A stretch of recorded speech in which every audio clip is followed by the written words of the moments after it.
بسم الله الرحمن الرحيم. وأنكحوا الأيام منكم والصالحين من عبادكم وإمائكم إن يكونوا فقراء يغنيهم الله من فضله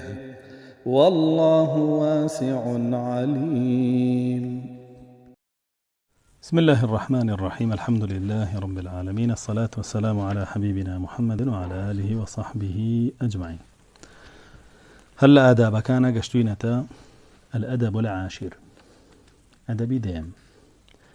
فرم في آداب الجماع باسي شونيتي سرجي كردن لبين جنو ميردا. فرم ويستحب أن يبدأ بسم الله تعالى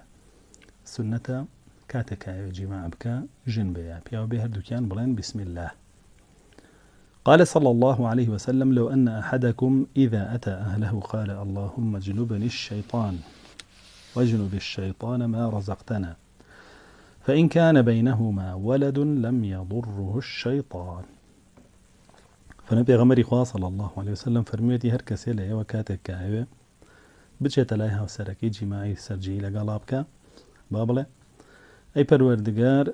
بمان پارێزە لە شەیطان و دووری بخەرەوە لێمان، و هەر شتێکیش لەم جیماعەیە لەم سەرجێیەیە ئەکەی بە نسیب پێمان و وەکو ڕزقی خۆت وەکو دیاری خۆت لە منداڵ پێمانە بەخشی بیپارێزە لە شەیطان و شەیطانی لێ بە دوور بگرە. ئەفەرمێ ئەگەر لەو جیماعەیە مناڵێکیان بۆ دروست ببێ شەیطان ناتوانێت زەفەری پێ با و زەرەری لێ بدە. زۆر کەسەیە منداڵەکەی لەبارەت چێ زۆر جار سەبەبەکەیەوەیە، یاخود زۆر کەس هەیە منداڵەکانی هەمووی لە 3 مانگی 4 مانگی ئەمرێ زۆر جار سەبەبەکەیەوەیە، چونکە بەڕاستی پێغەمبەری خوا صلی الله علیه و سلم نەفەرموودە فەرمێ بەس وا بڵێ شەیطان ناتوانێت زەرەری پێ بگەێنێ. حەدیثەکەش لە صحیح بوخاری و مسلمە لە بەرزترین پلەی سەحەتە متفق عەلەیه. پاشانە فەرمێ وَلْيَغَطَّ نَفْسَهُ وَأَهْلَهُ بِثَوْبٍ، باشتر وایە خۆی و ژنەکەی شتێک بدەن بە خۆیانە لە کاتی جیماع. وليقدم التلطف بالكلام والتقبيل بالا بيشا بماچ كردن و بقسي نرمونيان و قسي خوش لا نيوان خويانا دس بيبكن. ثم إذا قضى وطره فليتمهل على أهله حتى تقضي هي نهمتها. أفرمي دو أوغر خوي طوابو با چاوري خيزانك يبكى لسريب مينيتو هتا أويش بو خوي طوابي. ولا يأتيها في المحيض لكاتي سوري مانغانيان زيكي نكوي ولا بعد انقضائه وقبل الغسل. ودواوي كسورة كشي طابه الجماعي لقلنك تاوكو خويا شوري چونك يتكافر من فإذا تطهرن فأتوهن من حيث أمركم الله كباك بونو خويا شور جابشنا لها. باشا فرمي فهو محرم وله أن يستمتع بجميع بدن الحائض ولا يأتيها في غير المأتى. فرمي لبروي جماع كردن بيش خوش وردني و بيش باك بونوي لصوري مانغانا حرامة. وفرمي اشتواني چيش ببيني لجستي آفرتكي اگر لصوري مانغانا شابه بلام نزيكي داويني نكا. پیغمبر صلى الله عليه وسلم فرمي لعن الله من أتى حائضا أو أتى امرأة من دبورها. فرمي لعنتي خوالو بياوي كاتك جنكي لصوري مانغانا لبيشو وچتلاي وكاتێکیش لە دواوە چێتە لای ژنەکەی لعنەتی خوای لێبێ. خۆ ئەگەر بە ڕەزامەندی هەردووکیان بێ هەردوو کارەکە لە کاتی سووڕی مانگانەیە جیماعی لەگەڵکە یاخود لە پاشەوە بچێتە لای بە ڕەزامەندی هەردووکیان بێ لعنەتەکە هەردووکیان ئەگرێتەوە، بەڵام ئەگەر بە زەختی یەکێکیان بێ ئەوە ئەو یەکیان ئەگرێتەوە. جا بۆیە پێغەمبەر صلی الله علیه وسلم عایشە خاتون باسیەکە فەرمێ کاکەوت بە سووڕی مانگانەوە پشتە ماڵێک مەبەست ئیتر لەو بەشانەی تری جسمم پێغەمبەر صلی الله علیه وسلم فەرمێ با بڵێن چێژ بینی. وله أن يؤكل الحائض ويخالطها في المضاجعة وغيرها وليس عليه اجتنابها. أفرمي لشگرانی بو آفرتك بهوي سوري مانغانو نابێتە ڕێگل لە بەردەم خواردن و خواردنەوە بەیەکەوە هەڵسوکەوت بەیەکەوە ڕۆشن و هاتن بەیەکەوە. ئەوە یەهود بوو وازانی ئافرەتکە ئەکەوێتە سووری مانگانەوە ئیتر بۆ خۆی پیسە و نابێنزیکی کرد بگرە جێوڕێشیان لەگەڵ جیا کردەوە و نان و ئاویشیان لەگەڵ جیا کردەوە.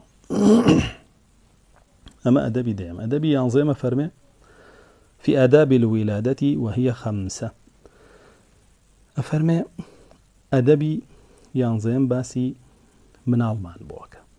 كاتب من الله دعيك بلا نواني أنا أفرمي إيش بينج أدبا يكميان أن لا يكثر فرحه بالذكر كاتب من الله كي كوري أبي هرانا نيتو دلخوجنا ببيزور باش أنا فرمي وحزنه بالأنثى وبيوشي ديار نبي كبتا قدبي كاتك تشكي بي براسي وصفة قريشة صفة كافرانة ككتشانا ببتا قدبون قوي قرا فرمي وإذا بشر أحدهم بالأنثى ظل وجهه مسودا وهو كظيم كاتك بيك لو كافر مشركانا وترى خوي قورك شي بيان بخشي فرمي دموتاوي رجدا جيراو بيتا قدبو لكاتك أخوي بيبا كج ضل خوش تربيتا وكوكور حساني بصري رحمتي خوي لي فرمي كور نعمتا خوي قورا محاسبتك على سري فرمي بلام كج هذا كج ابتلاء خوي قورا باداشتك على سري جابوي بيبا كج ضل خوش تربي لبري باداشتي لسر ورق و ئەمڕۆ بە ئاشکرا کۆمەڵگای کوردەواریەوەی پێوە دیارە مەگەرێکی خوا ڕەحمی پێکرد بێ کە هەمووی بە کوڕ دڵخۆشە و بە کچ بێزار و بێتاقەتە خەفە دەخوا لە کاتێکا و ئەجر و پاداشتی لە گەورەکردنی کچا هەیە لە گەورەکردنی کوڕانیەوە خوای پەروەردگاریش کاتێ باسی پێدانی مناڵەکە کچ پێشەخا فەرمێ هەبوو لیمەن یەشاء ئیناثا وەیهەب لیمەن یەشاء الذکور الله جل جلاله کێ بێوێ هەدیەیەک و دیاریەکی پێدا کچە کێش بێوێ پێدا کوڕە بۆیە هەردووکی هەدیەی خوایە ئەدەبەن ئەبێتۆ هەردووکی بە یەک دڵ و بە یەک هەڵوێست وەربگری لە دڵەوە قەناعەتکی بە ئەمری خوای پەروەردگار ڕازی بێ پاشان فإنه لا يدري الخيرة له في أيهما فەرمێ چونکە نازانێ خێر لە کامیانە نازانێ خێر لە کامیانە لە کچایە لە کوڕە جاری وایە خێر لە کچایە نوح عليه السلام وەڵێن کوڕەکەی کافر بوو کچەکەی مسلمان دەی کامیان باشترە ژنەکەشی کافر جابوی تۆ نازانی خێر لە کامیانە حتا عومەری کوڕی عەبدولعەزیز لە کچی کچێک لەدایک بوو لە کچی کچێ لەدایک بوو پاشان لە ناوەکانی عەبدولمەلیکی کوڕی مەڕوانەوە جابوی بەڕاستی ناوەکانی هیشامی کوڕی مەڕوان بۆیە بەڕاستی تۆ نازانی خێر لە کامیانە بەڵکو لەوە چێ زیاتر خێر لە ئافرەتا بێت چونکە خوای پەروەردگار لە زۆربەی ئاەتەکانە منەتەکا بەسەر پیاوە کە فەرمێ وجعل منها زوجها وجعل لكم من أنفسكم أزواجا أفرمي الله جل جلاله كلا نعمتكاني بوي بخشي وجنه خيزانه بويا أبي زوجار بكج دل خوشتب ببيتا وكوكر أجر راح تصروح حقيقته بيشنك أفرمي فكم من صاحب ابن يتمنى أن لا يكون له أو يتمنى أن يكون بنتا بل السلامة منهن أكثر والثواب فيهن أجزل أفرمي زور خاوەن کوڕ هەیە خۆزگا خوازێ خۆزگە کوڕم هەر نەبووە چونکە کوڕەکەیەوە ناڕەحەتێکاوە عەزێتێکاوە نە کێشە و مەشاکیلی وە دروستەکاوانەی بەڵا بەسەرا هێنێ پاشانە فەرمێ وەکەم خاوەن ئافرەتیش هەیە زۆر ئافر خاوەن کچ هەیە کاڵێ خۆزگە کچی ترم هەبووە یاخود دەڵێ خۆزگا و کوڕانش کچ بوونە فەرمێ بەڵکو سەلامەتی زیاتر لە کچانەیە هەتا کچت هەبێ بتوانی پەروەردەی بکەی سەلامەتی زیاتری تایە و ئەجری زیاتریشی تایە چونکە پێغەمبەر صلی الله عليه وسلم فەرمێ ما من أحد يدرك ابنتين فيحسن إليهما ما صحبتاه إلا أدخلتاه الجنة أم حديثة إمام ابن ماجه وحاكم جراوي يعني توسنا دقي صحيحة كفرمي في غمري خوا صلى الله عليه وسلم فرمي هر كسي بقاد بدوك شي خوي ياخد كجزاي ياخد برازاي ياخد خشكزاي بس دوك جبن جوان هەڵسوکەوت کا لەگەڵ یان و پەروەردەیان بکە فەرمێ ئیلا بەهۆی ئەو دوو کچەوە چێتە باشتەوە لە فەرمودەیەکی ترا پێغەمبەر صلی الله علیه و سلم فەرمێ ئەوەی دوو کچ پەروەردە بکات تا باڵغە بێ و بیگەێنێتە ماڵی خۆی لەگەڵ منایە لە بەهەشتاوە یعنی ئەگەر ئەمە پلەی من بێواوە ئەمە ئەدەبی یەکەم بۆ هەردووکی وەکو یەک دڵخۆش بێ هەر هیچ نەبێت أدب دوام الثاني أن يؤذن في أذن المولود حين ولادته بانگ بدا بەگوێی مناڵەکەیە لە کاتی لادایک بوونیە ئەو دەقەی لەدایکە بێ لە خستەخانە دێتە دەرەوە بانگ بدا بەگوێ نەوەک کە ئەبێ بە حەوڕۆژ یاخود زیاتر لە حەوڕۆژ بانگ بەگوێ بدا لە دووە ئەوەکو ڕوقیا توانی بیدێ پێغەمبەری خوا صلی الله علیه وسلم فەرمێ هەر مناڵەکە لەدایکە بێ شەیطان خەمزێکیەکە دەسی پێگەیەنێ بانگ دانیژە فەرمێ پێغەمبەر صلی الله علیه وسلم شەیطان ڕاوەنێ بۆیە لەو کاتە لەدایکە بێ بانگ بێ شتێکی باشە ئیگناو حەدیثانی کە پێغەمبەر صلی الله علیه وسلم بانگی دا بەگوێی حەسەن و حوسێن هەمووی ضعیفە هەمووشی منکەر و هەڵبەسراوی دروست نییە بۆیە وەکو ئەو حاڵەتە زانایان بەباشی دانێ پاشانە فەرمێ ويستحب أن يلقنه أول انطلاق لسانه لا إله إلا الله ليكون أول حديثه والختان في يوم السابع فرمي والسنة كاتب زباني أكريتو فيري لا إله إلا الله بوي يكم شد كفير يبي بجواني بيلا يكم دير بالا كلمة لا إله إلا الله محمد رسول الله باشا أنا فرمي وختنا كردنيشي لروجي حوتما طبعا بيغمري خواه صلى الله عليه وسلم ختنا كردني لروجي حوتما كردو وفرمي لفطرة إنسان لروجي حوتما بو من علي كردو وفرمي لفطرة إنسان و إبراهيم عليه السلام ختنا كردو عمري 8 سال وبراسي ختنا كردن سنتيكي فرضة لسر بياوان وبالنسبة لأفرتان وجوازيه راجوازيه لبين زانانا يعني كان فرضة ولا كان سنة مرام لبري حديث قال فرمي إذا التقى الختانان هردوكي فرضا الثالث أن يسميه اسما حسنا فذلك من حق الولد وقال صلى الله عليه وسلم أحب الأسماء إلى الله عبد الله وعبد الرحمن ومن كان له اسم مكروه يستحب تبديله فرمي واجب لسر باوك ناويكي جوان لمنال بني وأركي باوك واجبيش لسري كناويكي جواني لبني لمندال فرمي وأو حقيقي منالك بس دايكو باوك كناويكي بنين جوان به وباراو به والشرعيش به نقناويكي لبنين نا شرعي به ونا شيرينيش به فرمي بيغمري خواه صلى الله عليه وسلم فرميتي خوش ويسترين ناوة كان لا يخوي پروردگار عبد الله عبد الرحمن وفرموشيتي ناوة كاني من لخوتان بنين يعني محمد أحمد مصطفى ومجتبى ماحي حاشر أوانا باش أنا فرمي هركزيكي جناويكي هبو ناوكي باش نبو شرعي نبو يا مكروه بو وسنته هول بدا أو ناو بقوري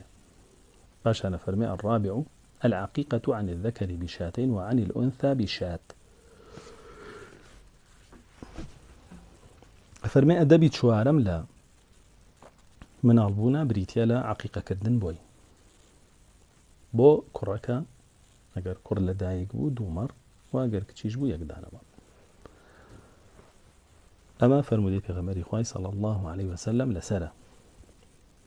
وبو كر دوانا لبروي كر همو تمني لمالي باوكي بسرة با بلام كج لبروي شوكا زواجكا نيوي تمني لا مالي كيكا بسرة با ئەوە باوکی یەک مەڕی بووەکە دوایی مێردەکەی وەلیمەی بووەکە مەڕێکی تری بووەکە نیوەکەی تری تەمەنی لە ماڵیەوەیە مەڕەکەی تری عایدیەوە وسنەتە عەقیقە بکرێ پێغەمبەر صلی الله عليه وسلم لەبارەی عەقیقە زۆری فەرمووە و فەرمودەی زۆرمانەیە و گرنگترین فەرمودەکە لەبارەی عەقیقەوە بێەوەیە کە فەرمێ الولد مرتهن بعقیقته منداڵ بەسراوەتەوە بە عەقیقەکەیەوە کە عەقیقەی بۆ کرێ شەیطان دوورترەکەوێتەوە لێی و پارێزراوترە بێ لە شەیطان و هەندێک نەکبەتی چاوپیسی و ڕۆژگار و بابەتانە هەیە کاری تێناکا و قەرینەکەی لاوازە بێ ناتوانێت زاڵ بێ بەسەریە قەرینە خێرەکە زیاتر زاڵە بێ بەسەریە بە ئەمری خۆی پەروەردگار باشانە فەرمێ الخامس أن يحنكه بتمرة أو حلاوة ئەدەبی پێنجەمە فەرمێ بریتێ لەوەی کە تەحنیکی مناڵەکە بکە یاخود بە هەنگوینێ بە شیرینیە ياخد با خورما طبعا بخورما كباشترا تحنيكيش بديتيا لوي بپنجت كباك بيت جوان شورد بيته خورما بسويد بوشيوا دواتر خورماکە بێنی بە مەڵاشوویە لە دیوی ناوە دەرەوە بەشی سەرەوەی بە پووکەکانی و دواترش بوێ بۆ مەڵاشوی پووکەکانی دیوی ناوە دەرەوە سەرەوەی و دواترش بوێ بۆ مەڵاشوی. روي عن أسماء بنت أبي بكر رضي الله عنها قالت ولدت عبد الله ابن زبير بقباء ثم أتيت رسول الله صلى الله عليه وسلم فوضعته في حجره ثم دعا بتمرة فمضغها ثم تفل في فيه فكان أول شيء دخل جوفه ريق رسول الله صلى الله عليه وسلم ثم حنكه بتمرة ثم دعا له وبرك عليه وكان أول مولود في الإسلام. أسماء كشي أبو بكر الصديق رضي رحمة إخوان لبك حديثك متفق عليه أفرمي كاتي عبد الله لدايك بو عبد الله كرم كعبد الله كري زبيري كري عوام أفرمي هنا بولاي بيغمر إخوة صلى الله عليه وسلم لباوشي عدامنا بيغمر صلى الله عليه وسلم داوي خرماء كيكر خرماء كالراقبو جوي وكردينا ودمي عبد الله يعني خرماء كي نرم كردو عندما لا هياتي لما بوخوي خرماء كاجوي كات دمي من علاكو ودروزنية فيه ملادين فروشانا أصلا بشي بدمي من على كانتانا بيغمر إخوة صلى الله عليه وسلم جواز بو تفي أو بوه مشتي شفاء بو بركة بو بلام تفي أو دين فروشانا ولا لعنته نقمته بيت شوينيرا ملا دمي بوغاني بخاتنا وخرما بيجو بكاتو بناو دمي من على كانتانا أو نصي حديثك بشيويك تلا مسلمات وفرمي قراين خرماك ما اندوزي وزور رغبو فرمي بيغمر صلى الله عليه وسلم بدمي خوي نرمي كردو نوك بڕای خۆرمای نەرمی بۆ بێنی ئەم بە حسابی خۆی دەمی مبارەکە لە کاتێکا دەمی درۆی دنیای پێکردو دینی دنیای پێ فرۆشتەوە مبارەکی چیە جا بۆیە فەرمێ دواتریش تەحنیکی کرد بە خورماکە یەکەم شت کە چوویە قورگی مناڵەکەمەوە فەرمێ تەڕی ناودەمی پێغەمبەری خوا بوو صلی الله عليه وسلم دواترە فەرمێ دوعای بەرەکەتی بۆ کرد و یەکەم مناڵ بوو کە لە ئیسلامە لەدایک بوو. ئەمە مەسەلەی تەحنیک. پاشانە فەرمێ يعني أو بينج آداب طواب كباسي كده تسأل آداب كتير فرمي الأدب 12 في الطلاق أدبي دوانزيم بريتيا لآداب طلاق دان شن طلاق دان فرمي وليعلم أنه مباح فرمي باب زاني كطلاق دان مباحة ريب يدراو خايف الورد قال تشريعي كردو ريب يدراو باشا بەڵام لە هەندێک کاتە ئەبێتە سنت لە هەندێک کاتە ئەبێتە فەرزیش لە هەندێک کاتە حرامە تەلاقی بێ لە هەندێک کاتیشە کەڕاهەتی هەیە تەلاقی بێت و خۆی پەروەردگار پێ ناخۆش و گوناحبارە. واضحە تەلاق سێدانێ کە وەتانێ بەدەست پیاو لە بەرامبەرە ئافرەتیش خولعی بۆ هەیە توانێت هەر سێ تەلاقەکەی لە مێردەکەی بکرێتەوە بەوەی کە مارەیەکەی بۆ بگێڕێتەوە یاخود مێردەکەی هەرچێکی لێ داواکە. طبعا أفرمي ولكنه أبغض المباحات إلى الله تعالى فرمي بلامك لو ريبي دراواني كخوي برقار خوشي ناوي طبعا هم كاتنا هندي جار خوشي ناوي إذ لم يكن فيه إيذاء بالباطل فرمي أجر عزيداني بنا حقي جنكيت يعني به يأخذ هي بياوك كبزول لي داوك كبيداء الطلاق. أفرمي ومهما طلقها فقد آذاها هر چۆنێ ژن طلاق بێ فەرمێ عزیەت داوە بەڵێ پێغەمبەر صلی الله عليه وسلم فەرمێ كسرها طلاقها طلاقدانی ژن شکاندنەوەیەتی چونکە یعنی تۆ بە عەمەلی ماڵداری نەهاتی و دواتریش هەر تۆ ئەو پیاوەی هەڵەبژاردبوو ئەو پیاوە نەبوو کە هەڵەبژاردبوو ئەگەر پیاوەکەش خراپ بوو بێ خۆ ئەگەر پیاوەکە باش بێ و بە طلاقدان دراو بە کەڵکی ماڵداری نهات. ولا يباح إيذاء الغير إلا بجناية من جانبها فرمي ودروسي جنية ناراحتي خلقي بكيت وعزيتي خلقي بدي إلا بهوي تحواني كونبه كللان أو رويدابه أو بضرورة من جانبه ياخذ بهوي ناچارية وضروريات به بنسبة تو كطلاقي وجنبه لبروي عفرتك جاسوسي بسرواك عفرتك ضمي تسجيلك عفرتك دسكاري خصوصيات وتعبد من ديكانك بوي نقطة اللي بقري عفرتك مراقبتك كره موبايلك إدانة تصويرك عفرتك زماني الشر لها مشيني زەمەیەکە لێتەڵێ ئافرەتێکە کێشە مەشاکیلی ماڵە باتە دەرەوە ئافرەتێکە دەست بە ماڵ و سەر سامانەوە ناگرێت ئافرەتێکە بۆ مناڵ خراپە ئافرەتێکە بۆ ماڵ خراپە میوانی پێڕایی ناکرێت چێشتی بۆ دروست ناکرێت ماڵی بۆ بەڕێوە نابرێ ئەمە بەڵایە ئەمە کەی ژن بۆیە بەڕاستی تەلاق تەشریعی خوای پەروەردگار وەکو حەل دایناوە کێشە نییە خەڵک وەکو کێشە سەیریەکە بۆیە بینی حەسەنی کوڕی ئیمامی عەلی زیاد لە 6 ژنی تەلاقاوە سەیرەکەی ئیمامی عومەر 3 ژنی تەلاقاوە سەحابە هەمووی ژنی تەلاقاوە پێغەمبەری خوا صلی الله عليه وسلم ژنی تەلاق داوە ژنێکە هێنێ یەکەم شەو تەلاقیە ژنێکە هێنێ پێغەمبەری خوا صلی الله عليه وسلم ژنەکە خۆشی خۆی پێشکەشەکە کە هیباتەوە ماڵەوە ژنەکە لە پەنا بەخوا ئەگرم لە تۆ بە پێغەمبەر صلی الله عليه وسلم فەرمێت دەی پەنات بە شتێکی زۆر گەورەگرت لە پێغەمبەری خوا بڕۆ بۆ لای کە سوکارە تەلاق کەوت بێ تەلاقیەدا زۆر احتیاطی ژنی خراپ تەلاقی بدەی زۆر باش بگرە ئەگەر ژنێکی خراپە هەبێ ڕێگر بێ لە بەرامبەر کاروبارتا و ڕێگر بێ لە بەرامبەر پێشکەوتن تا و بگرە تەدمیرێکە بوو فەوتێنێ حتا زووتر تەلاقی بێ باشەکەیت و ئەجر دەسەکەوێت ئەگەر ژناوە خراپ کە ئای لە لاری تووشی فەشەلی کردی دایڕوخانی تەلاقدانی زووتر ئەجرێکی زۆر گەورەیە کەیتر هەر باش نەبوو هەر باش نەبوو جا بۆیە فەرمێ خوای پەروەردگارە فەرمێ فەئین ئەطعنەکم فەلا تەبغەو عەلەیهن سەبیلا کاتێک تەلاقی تر باش نییە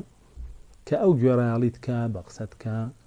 لە فەرمانە دەرنەچێ ماڵداریت بۆ بکە ئەگای لە مناڵت بێ جاسوسیت بەسەرەوە نەکە زمانی شەڕ نەبێ نهێنی نەدرکێنێ کە ئەو هاتەوە بە خۆیا و بوو بە ژنێکی ژنانە و باش ئەو وەختە گەر تەلاقی بێ زوڵمی لێکی بەڵام پێشەوە تەلاقی بێ بەخۆشتێ زۆر باشەکە ئەفەرمێ ئەی لا تەطلبوا حیلة للفراق ئەی پیاوانە فەرمێ هەوڵ مەدەن ڕێبازێ بدۆزنەوە بۆی خۆتان لە ژنێک ڕزگارکە خۆتان لێ جیاکەنەوە فێڵ و ساختە چێتی بکەن ئیگنا بە حەقی خۆی تەلاقی بە وإن كان الأذى من الزوج فلها أن تفدي ببذل المال فرمي قال بياوك خراب بو جنات وان طلاقك خوي بكريتهم ويكره للرجل أن يأخذ منها أكثر مما أعطى فرمي كراهته هي بياو لو الزياتر بريتوا ككردويتي بوجنك لما ريو لحق حقوق فرمي فإن ذلك إجحاف بها لبرواعز الدانية وتحامل عليها بارخص سرية وتجارة على البضع أو تجارة بداوين وآفرة قال تعالى فلا جناح عليهما فيما افتدت به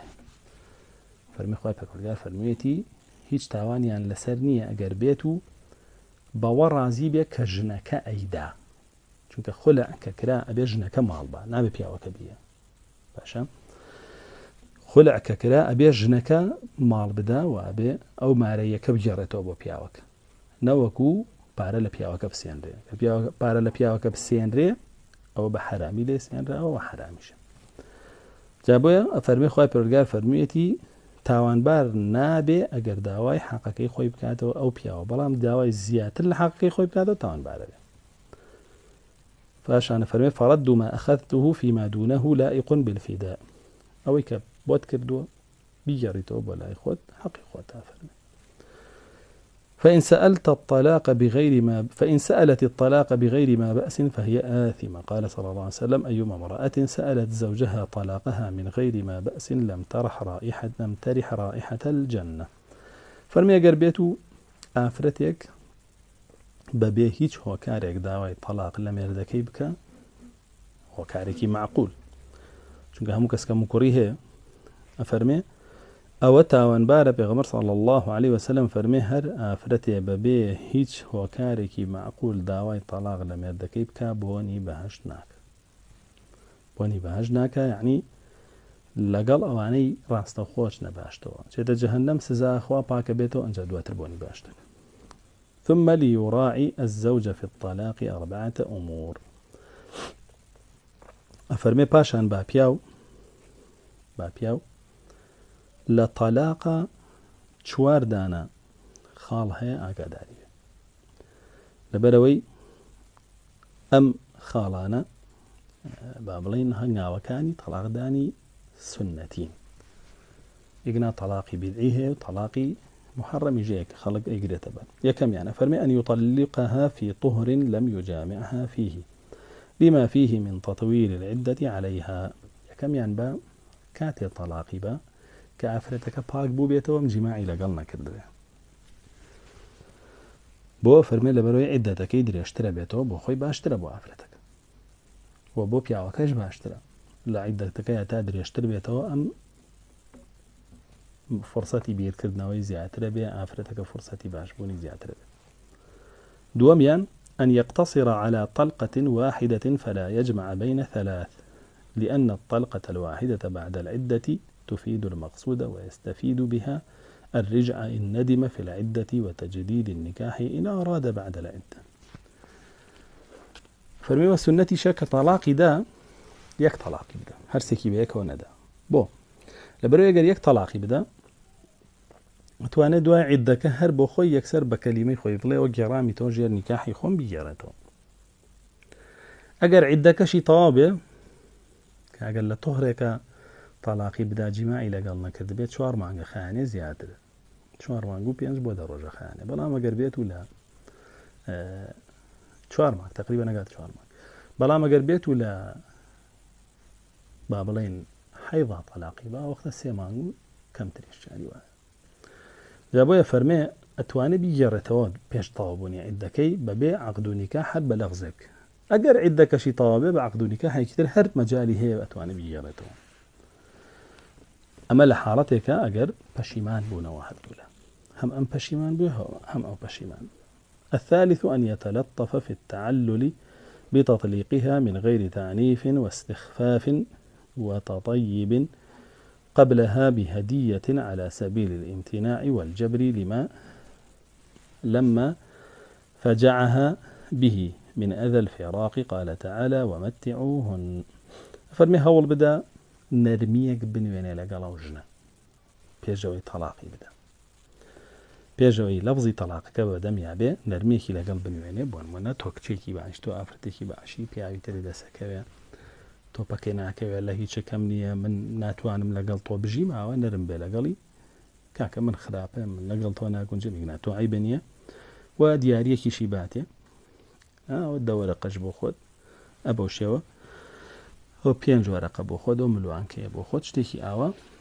بۆ ئەوەی ئەڵێ ناڕەحەتی لێک جیابوونەوەی لەسەر سووکە لە بەرەوەی خۆی پەروەردگار فەرمێ ومەتیعوهن على المسيء قدر وعلى المقتر قدر بەپێی توانایی خۆت هەدیەکی بۆ بکڕە و أو ناراحتي بيك جابونوي لسر آسانك شوارا ما فرمي أن لا يفشي سرها لا في الطلاق ولا عند النكاح فرمي النهيني أو جناب الله ونكاته وانا لكاتي طلاق دانيا أنا لكاتي هنانيا نهينيا كاني بارز الأخوي ما قال له حالتك أبي أو شدبلة أمي شدبلة يا زختي ليب كان بوه كاركا للان كسكاريانو أو دروسا وكاتا فقد ورد في إفشاء سر النساء في الخبر الصحيح وعيد عظيم فرمي لباري دركاندني نهيني يكتريوا لا فرمدكاني بيغمرا صلى الله عليه وسلم هرشيتون دهاتوا للآن بيغمري خواه صلى الله عليه وسلم بوكسانا فرمي بيغمر صلى الله عليه وسلم فرمي إن أعظم الخيانة عند الله يوم القيامة رجل يفضي إلى امرأته وتفضي إليه ثم يفشي سرها صحيح مسلم أفرمي قرسترين خيانة لا يخوي پروردگار كامل قيامته أوه كجنة نهيني مردكي بدركين ومردكي جنهيني جنكي بدركين باشا نفرمي ويروى عن بعض الصالحين أنه أراد طلاق امرأة فقيل له ما الذي يريبك فيها فقال العاقل لا يهتك ستر امرأته فلما طلقها قيل له لما طلقتها فقال ما لي لامرأة غيري أفرمي جريته بيك لبيعشا كان جنيكي هبو أي طلاقي بدا تيان بو طلاقي وتي شو نبي منه يعني جنكي خوم بلا دعيك طلاقي أو تيان دي طلاقي أو بطلاق دا تيجا جنيك كهي من نما ومن بوشي قصي لسرك كاتب وجنيش معك سوا أما بابلين أدبي دوانزەیان بوو